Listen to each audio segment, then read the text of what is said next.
Uma família inteira assassinada em sua própria casa.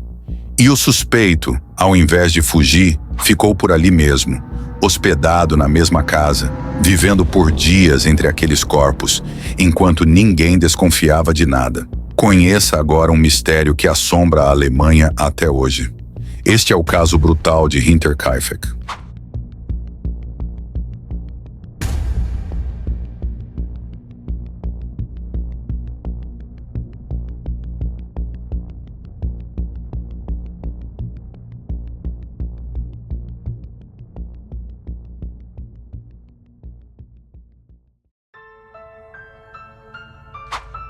Era uma vez uma fazenda isolada na Baviera, na Alemanha. A simples família Gruber vivia por lá, completamente afastada de tudo e de todos. Um local de paz para eles, onde se sentiam seguros e felizes. O que eles jamais poderiam imaginar é que esse recanto de tranquilidade um dia se tornaria o cenário de um crime que entraria para a história e deixaria a todos perplexos. Em uma noite fria de março de 1922, 6 pessoas da família Gruber foram brutalmente assassinadas. Andreas Gruber, sua mulher, sua filha, seus 2 netos e a empregada doméstica Maria, que, acredite ou não, estava em seu primeiro dia de trabalho para a família. O que teria acontecido naquela noite? O crime foi extremamente brutal. Os corpos foram encontrados alguns dias depois, todos eles com sinais de extrema violência, com ferimentos profundos na cabeça, provavelmente causados por uma enxada ou picareta. Parecia algum tipo de ataque ou vingança pessoal. E dentro da própria família havia uma história sinistra, um relacionamento no mínimo problemático, que levanta várias suspeitas para a motivação de toda essa brutalidade. Mas isso eu vou explicar depois. Agora vamos à cena do crime. Os primeiros encontrados foram Andreas, Cecília, a avó, Victoria e Cecília, a neta com apenas 7 anos de idade, todos no celeiro com ferimentos no corpo todo, principalmente na cabeça. Enquanto Joseph, uma criança de apenas 2 anos de idade, e Maria Baumgartner, a funcionária, perderam suas vidas dentro da casa. Estavam desfigurados, também vítimas de uma violência descomunal. Mas algo deixou os investigadores ainda mais perplexos naquela cena horrenda. Uma coisa que ia além da brutalidade do crime, e é algo bem perturbador. Eles notaram que a rotina básica da fazenda parecia não ter sido alterada. Os gados estavam bem alimentados e as vacas ordenhadas. Os vizinhos afirmaram que durante os dias em que a família não foi vista, viram fumaça saindo da chaminé e também notaram portas abertas ou fechadas em diferentes momentos, o que era bem estranho, pois a família já estava morta. Sem contar que os investigadores perceberam indícios de que alguns alimentos da despensa foram consumidos após os assassinatos. Detalhe, os corpos dos integrantes da família Gruber foram encontrados apenas 4 dias após o crime ter ocorrido. Ou seja, alguém permaneceu ali após o ocorrido. O sujeito usou as instalações e se alimentou como se fosse um hóspede. A pessoa ficou dias na casa, caminhando ali, por cima dos corpos, como se nada tivesse acontecido. Mas por quê? Seria alguém tão doentio que ficou ali porque sentia uma espécie de satisfação, como se apreciasse o seu feito? Que tipo de maníaco seria capaz de alguma coisa assim? Você consegue imaginar como alguém, depois de fazer uma coisa dessas, poderia ter a tranquilidade de continuar ali, sem medo de ser pego e ainda vivendo uma vida normal? Com tantos sinais de uma presença estranha, os investigadores começaram a levantar teorias. E a mais perturbadora delas é que talvez o crime não tenha sido cometido por um estranho. Talvez o assassino fosse da própria família. E agora vem aquela parte do relacionamento sinistro que eu mencionei antes. Isso aí vai te deixar de cabelo em pé. Então, antes de continuarmos, gostaria de pedir seu like e sua inscrição no canal. Estamos no começo e isso ajuda demais a gente melhorar e continuar trazendo conteúdos cada vez melhores para você. Agora, vamos para a tal história sombria dentro da própria família. Andreas Gruber, o patriarca da família, tinha uma relação tensa com sua filha Victoria. Mas tinha um motivo para isso, e ele é bem assustador. Victoria tinha um filho, Joseph, que era provavelmente fruto de um relacionamento incestuoso com seu próprio pai, o Andreas.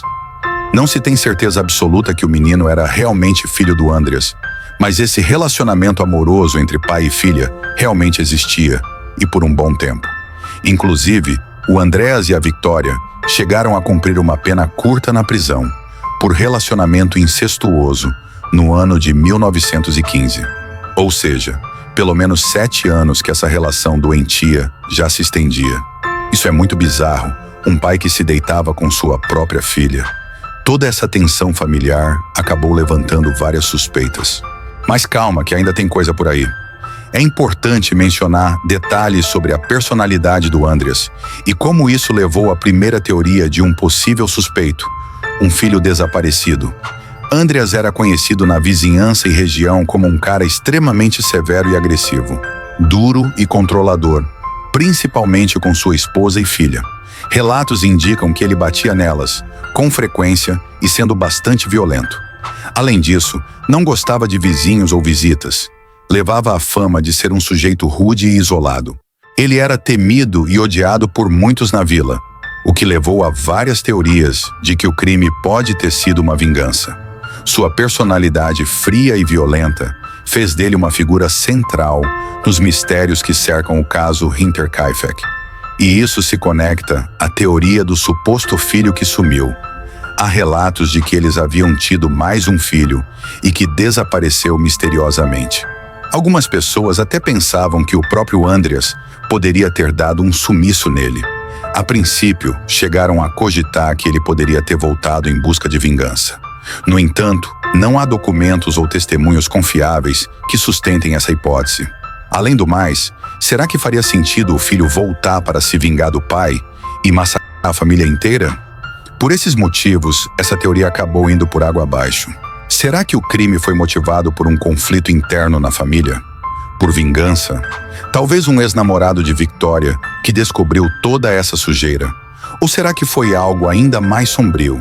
Pode ser que o crime tenha sido uma vingança interna. Há também uma outra teoria, a de um misterioso visitante, alguém que ninguém da região conhecesse e que talvez tivesse ficado na fazenda após os assassinatos. Nunca se sabe. Mas e se eu te disser que existe uma grande possibilidade do autor do crime ter se hospedado na casa antes mesmo dos assassinatos ocorrerem, como um fantasma, e ninguém ter percebido? Dias antes do acontecido, o patriarca da família, Andreas, percebeu pegadas na neve que vinham da floresta em direção à casa, mas não havia nenhuma pegada fazendo o caminho de volta. Além disso, Andreas comentou com seus vizinhos e amigos da região que há alguns dias vinha escutando ruídos estranhos vindos do sótão. Também relatou que um jornal desconhecido apareceu em sua propriedade e que a chave da casa sumiu misteriosamente. São detalhes demais para uma coincidência, você não acha? É bem possível que alguns dias antes do crime, o sujeito já vinha se escondendo dentro da própria casa das vítimas. Havia 2 principais suspeitos para o que aconteceu. Um deles seria o marido morto de Victoria. Pois é, mesmo parecendo sem sentido, Carl, que foi o esposo de Victoria, supostamente teria morrido na Primeira Guerra Mundial. Mas há controvérsias. Alguns sobreviventes da guerra alegavam ter visto Carl vivo depois do massacre. O outro seria o vizinho e ex-amante de Victoria, Lawrence Schlittenbauer. Lawrence também poderia ser o pai biológico de Joseph, pois ela mantinha os 2 relacionamentos ao mesmo tempo, com seu próprio pai e com seu vizinho. Pois é, uma história no mínimo complicada. A suspeita em cima de Lawrence existe porque há rumores de que Victoria queria processá-lo para que assumisse a paternidade da criança. E aqui vem uma coisa muito estranha. No dia da descoberta dos corpos, ele entrou na cena do crime antes da polícia, movendo corpos e possivelmente destruindo evidências. Posteriormente, o oficial que conduziu o caso e alguns vizinhos relataram que ele parecia estranhamente calmo durante a investigação e que chegou até a fazer piadas sobre os assassinatos. Por mais que esse tenha sido o principal suspeito, não foi possível provar sua autoria no crime. Olha, a minha teoria é de que foi sim esse ex-amante, o Lawrence. Se você for parar para pensar, ele tinha um motivo que era a ameaça de processo. Tinha pleno conhecimento do terreno, da casa, dos horários e rotina de todos os moradores. E ainda por cima, aqui vai mais uma curiosidade sobre ele. Um tempo antes do crime acontecer, ele havia perdido sua esposa e filho recém-nascido, devido a complicações no parto, e desde então se encontrava meio que emocionalmente instável. Na minha cabeça, ele ser o culpado é o que mais faz sentido. Mas e você? Antes de continuarmos com as explicações, comenta aqui quem você acha que é o culpado e como acha que tudo aconteceu. E agora voltando aqui para o vídeo. Quando a notícia se espalhou, a pequena comunidade local foi tomada pelo medo. O terror pairou sobre a comunidade. Todo mundo ficou paranoico. Começaram a trancar sempre as portas, o que lá não era comum, pois não tinha histórico nenhum de crime violento. Reforçaram suas fechaduras, janelas. Eles acreditavam que o assassino ainda estava por ali. Todo esse medo tomou conta da região. A comunidade, tão tranquila, nunca mais foi a mesma. O medo se espalhou muito além da fazenda. Hinterkaifeck se situava entre dois vilarejos, o de Grubern, onde moravam os vizinhos dos Gruber, e o vilarejo de Weidhofen, uma vila maior na região da Baviera. O terror tomou conta de toda essa região, e foi além por um bom tempo. A população alemã como um todo ficou abatida com o ocorrido. Alguns até diziam que a fazenda estava amaldiçoada. Histórias sobre um espírito vingativo, sobre presenças estranhas nas noites mais escuras, nunca faltaram. Afinal, como é possível que um crime tão violento, com tantos sinais óbvios, ainda permaneça sem explicação? Pois é, o caso de Hinterkaifeck até hoje não tem respostas. Mesmo com a tecnologia forense moderna, o mistério persiste. A pergunta que me vem à cabeça é: como o culpado conseguiu conviver com aquilo que fez no resto de seus dias? Uma família inteira, crianças tão novas. Será que nunca saberemos a verdade? Quem sabe, talvez seja até melhor nem descobrir os segredos por trás de uma maldade tão absurda quanto essa. Hoje a fazenda de Hinterkaifeck é só uma memória dedicada às vítimas.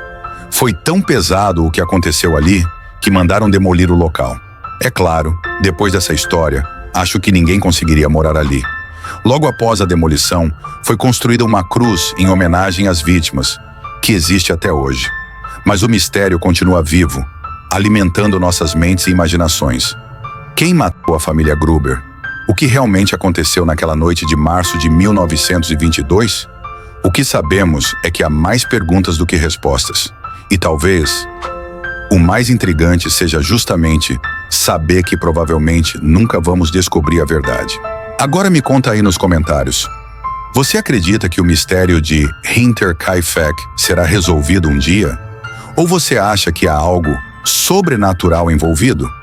Deixe sua opinião nos comentários e se inscreva no canal para mais histórias arrepiantes como esta.